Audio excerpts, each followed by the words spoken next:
Hey, welcome back to the show. We've got two great stories to cover with you today. First of all, starting with Minnesota, the fraud continues to be out of control. An investigative reporter went to the daycares to see if they're still open, and guess what? They still are. And we're also going to talk about the fallout from the strikes against ISIS in Nigeria. The Democrats are going completely crazy. The left-wing media is going completely crazy. That and much more coming up right now.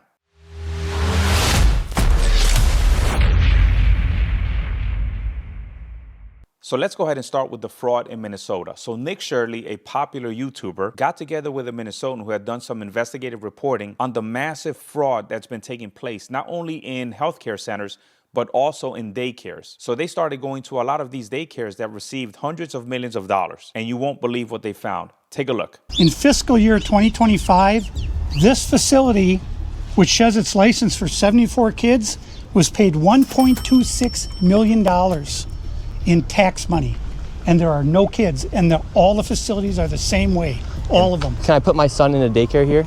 No, I don't know. Can I speak to someone? No, I don't know. No?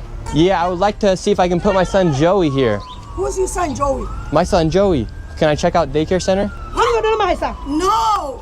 You're a liar. I'm the owner. Do you put your kid here in this daycare? No. There is one child in there. Yeah, I'd like to know if this is a legit business. Me, I'm scared of you too. How come I explain everything? You're scared of me? Yeah. Why? Because of your curry. Because of my color. You said you're scared of me because of my color. Does that make you a racist? Yeah, no. So he went to a bunch of these, and the story was always the same. The windows were blacked out, the doors were locked, people barely spoke English, and it's obvious that there was something fishy going on. Now take a look at what happened when he confronted some of the workers from the daycare centers. So right now, they're all getting mad because he's shown the paperwork of this business being registered as a business. 74 children, no children. We saw one child when the lady opened up the door. So now they're all getting mad. What was this money spent on? 1.26 million. What was that money spent on? There aren't any kids. Ask the owner and the kids. Well, then why are you talking for the owner if you're telling me to talk to the owner? I'm sorry. I'm not understand what you're talking about. Do you have a child here? No. Does anybody? So I think we need to ask the people that live around the area, do you see kids coming in and out? It could be that these kids come in very early, as is the case in most daycares, right? Parents drop off their kids before they go to work, and then they pick them up later. So let's listen to what the people that live in the area had to say about seeing kids coming in and out. Where are the children? I don't see them. I've been here since 2017. I haven't seen anybody like that here. Never seen a child here. No, not at all. And so you've never years. seen a child here for 8 years? Nope, not at all. So this guy has been living there for 7 years, and he's never seen any kids going in and out of that daycare center. Tell me how that makes sense. But you know what? We as Americans have to take some responsibility for this, because there is one singular problem that's enabling this fraud, and this is it right here. Don't open up! So this is Quality Learning Center. I meant to say Quality Learning Center. Don't open They up! said they spelt learning wrong. Don't open up! How do you have ice here, ma'am? I'm literally a YouTuber. Don't open up! Ma'am, what do you think about the fraud that's taking place here in Minnesota? Don't open up! We have ice! And what do you think about this place being licensed for 99 children Don't open up! and getting $4 million Don't over open the up! It's ice! $4 million in the last 2 years? Go away! What do you think about that? Are you in Go favor? away! Are you in favor of that? Go away! You know where You're not welcome here. Are you- Shame on you! Are you in favor of $1.9 Shame million on you. It's going ice. illegally, Don't open up! fraudulently to this business that has Quality Learning Center but can't even spell learning right on the door? Don't open up! Now that is the core issue right there. You have some liberal activists that believe that they're being compassionate, but in the end, all they're doing is enabling the fraud and abuse. When accountability is dismissed in the name of virtue, the people who actually need the help are the ones who suffer. Now, let me ask you a very important question. Where is CNN? Where is Fox News? Where is MS Now? How come they're not the ones on the ground covering this story? This should be breaking news right now. This would show the American people that the media is about transparency. It's about honesty. It's about covering the truth. But you don't see this anywhere. You have a YouTuber covering this. Why isn't the legacy media, who has a tremendous amount of resources, covering this story? I think the worst part about this whole thing is the fact that these daycares are still open. Nick Shurley went to some of these daycares who were right next to each other. The same thing can be said about these healthcare centers as well. They were right next to each other, but nobody was going in and out. Everybody refused to take care of them. That is how blatant the fraud is in Minnesota. But Tim Walz refuses to take any responsibility. Instead of taking responsibility, what he's doing is he's playing the usual card. I'll play the race card and I'll play the ICE card, which is the newest card that every Democrat is using now. Take a look. This is what happens when your own federal government wages war against you. This is what happens when they target communities for their own benefit. This is what happens when they scapegoat. And this is what happens when they no longer hide the idea of white supremacy, when you hear the Vice President of the United States talk about now white people won't have to apologize for being white. That's never happened once in my whole damn life. And I think everybody in this room knows what they're doing. So we're here today to say enough of this. Why is Tim Walz talking about anything that's not the fraud that happened in Minnesota right now? Why is he not briefing the American people, at least the Minnesotans, on what actions he's taking to ensure that this does not happen again and that they're going to try to get as much money back as they can? He continues to stick to the fact that he believes that Somalis are the victims here. Remember, there are 5.7 million Minnesotans in the state. And instead of focusing on them, he's focusing on that small minority. Well, Somalis are still the victims. Well, how about the 5 million Minnesotans who just got fleeced? And the situation is so bad that the mayors are now calling out the governor because they don't have any money for their social programs. They don't have any money to spend on infrastructure. None of that money is now coming. And you know why? Because the money was used to buy luxury houses, watches, exotic vehicles, instead of being reinvested into the community. Let's listen to two of the mayors talk about their economic shortfalls. Have you heard from Governor Walz? Has he invited you to participate in dialogue, to perhaps have a face-to-face visit? No, unfortunately, Tim Walz hasn't reached out to us at all, and I don't anticipate him doing so, because that just means it's just another level of accountability for Tim Walz.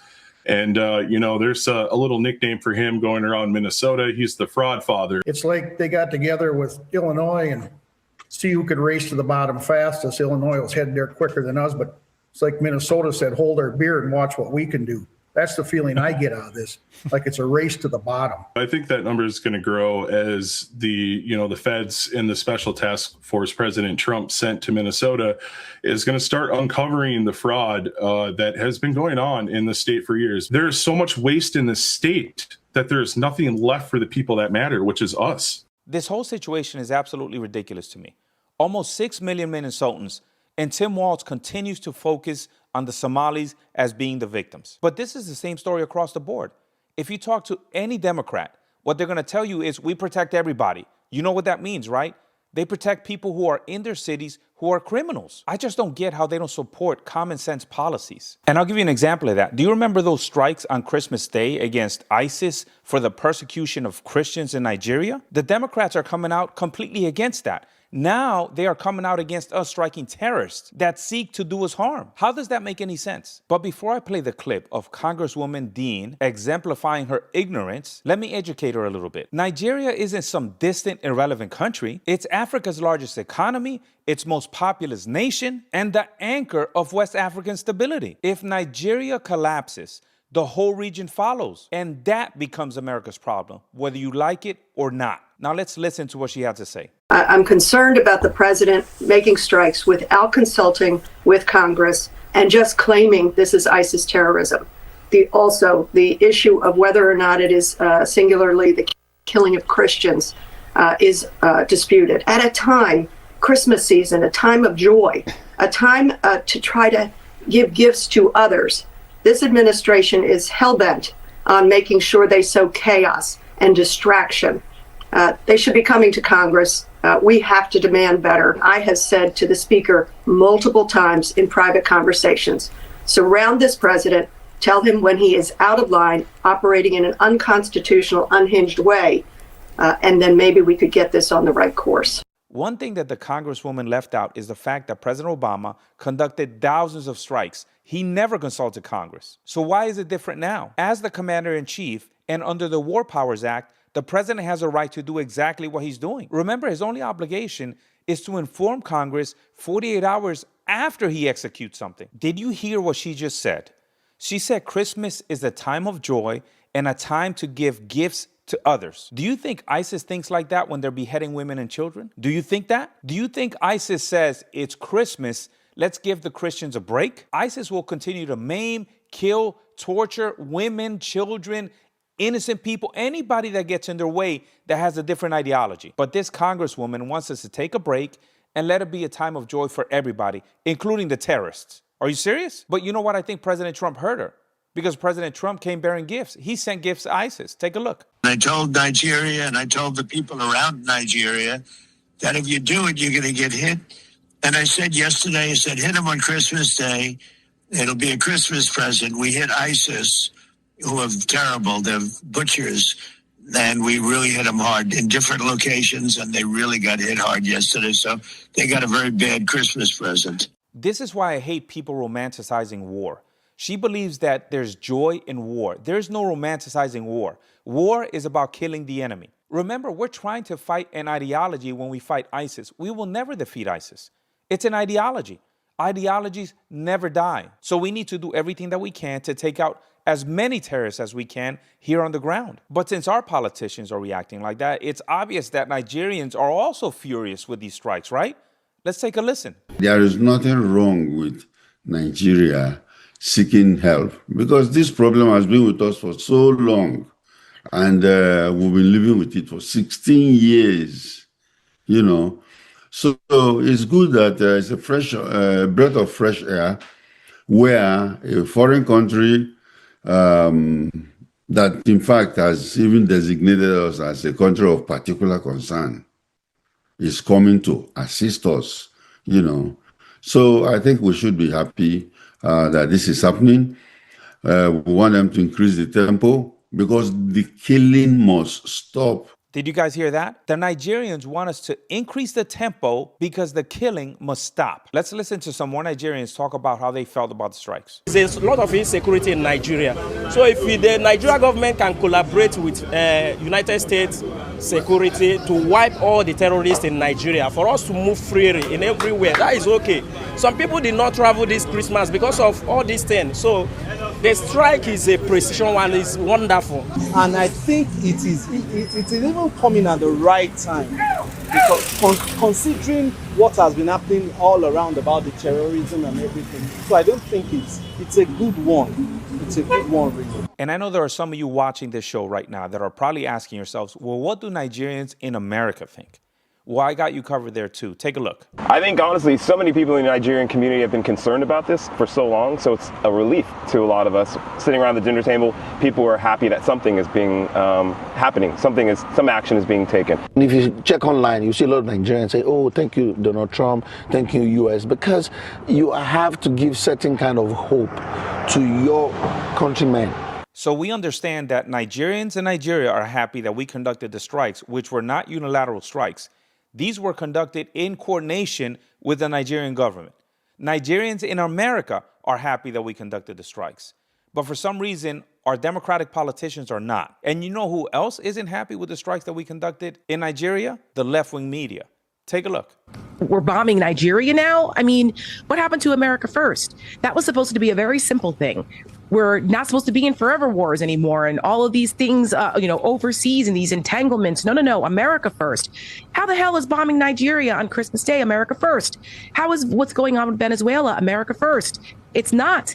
This is why the legacy media has lost so much credibility. I don't understand where they get some of these panelists that they bring on, commenting on topics they know nothing about. How many sports reporters have we seen talking about politics these days? Probably too many. When America strikes ISIS abroad, it's not just about the Middle East. ISIS also operates in Nigeria, which is one of the most important countries in Africa. Weakening ISIS leadership overseas directly impacts their ability to wage war, persecute Christians, and destabilize West Africa. Now, to counter the second part of her comment about Venezuela, the United States does not get involved in anything unless there's something in it for America. That is just the way Trump operates. So why are we in Venezuela? We're in Venezuela for 3 reasons, and I've said this numerous times. The first one is to prevent mass migration that's currently happening because of Maduro's tyranny. That's the first one. Remember, over 8 million Venezuelans have left Venezuela. The second one is we cannot have China, Iran, Hamas, all these other terrorist organizations, Russia, right in our own backyard. How is that safe for America when we have geopolitical enemies playing in our own backyard? It's not. And the third one is oil. I've already said that. We are there because of the oil as well. 300 billion barrels of oil in Venezuela. What do you think that's going to do for our economy? And let me tell you, the Venezuelans are not mad about that. They're not mad that we're there to liberate them from a tyrant because there's economic gain for America. They're not mad about that. They know once Maduro's out of power, they're going to be able to prosper as a nation. So people can continue to say what they want. America's selfish, it's capitalist, yes and yes. You know when people are not going to complain about us being selfish and capitalist? When they're at the gas pump and they're barely paying anything for gas. When they're at the grocery store and grocery prices are low. That's what energy infusion does for a country. But it doesn't matter what President Trump does. The left is always going to say that the only reason he's doing A, B, or C is because he's trying to distract from the Epstein files. Take a look. One of the things I think, and you understand how to, when you're trying to convince voters and you know, everyday people of something, they want voters to believe that everyone that's in an Epstein picture but Donald Trump is a bad person, right? Like, it's like, I was in the pictures, but I didn't do nothing. And of course, he has not been accused of anything wrong, any wrongdoing, I have to say that, in the Epstein files. But he wants everyone to believe that the other people are the bad guys that are in the pictures and he was just hanging out. How hard of a message is that? Especially when the reason, let's be honest, the reason we're talking about Epstein so much is because of the MAGA base. It's not because Democrats wanted to talk about this. It's because the base of his party wanted to talk about this, believe that these things are true, that there's a cabal of pedophiles somewhere in the government and the powerful people in the United States. I think it's virtually impossible for Donald Trump to plead innocence here because, quite frankly, there's just too much information already out in the ecosystem that's contrary to that. He's going to continue to try to pivot and focus on other people. The only reason President Trump has to continue talking about the Epstein files is because the media will not let it go. I've told you my opinion on this. If President Trump would have been in the files in an incriminating manner, this would have been exposed in the previous administration. Remember, the Biden administration had access to all these files. Do you really think they wouldn't have used this against him to make sure he would not be back in office? Of course they would have. Remember, they weaponized the Department of Justice when President Trump was initially running for president. You remember that? But and there is a big but to this. I think this is all self-inflicted by the Trump administration. Why is the Department of Justice slow walking the release of these files? That's what's making everybody, including the left, suspicious. That makes us, the American people, suspicious. They need to release all these files, no matter who's incriminated. Make sure you protect the victims and put everybody in jail that's guilty. Look, unfortunately, the left continues to be disconnected from society. And I've heard that in the comments a lot. I hear that a lot of you guys are furious that the left has no sense of direction and no clear leader. And focusing on the wrong issues like they are right now isn't going to make things better. They need to focus on the issues that affect everyday Americans, and hopefully they'll start heading in the right direction. Okay, that's it for today. Like, share, and subscribe. And until next time, stay balanced.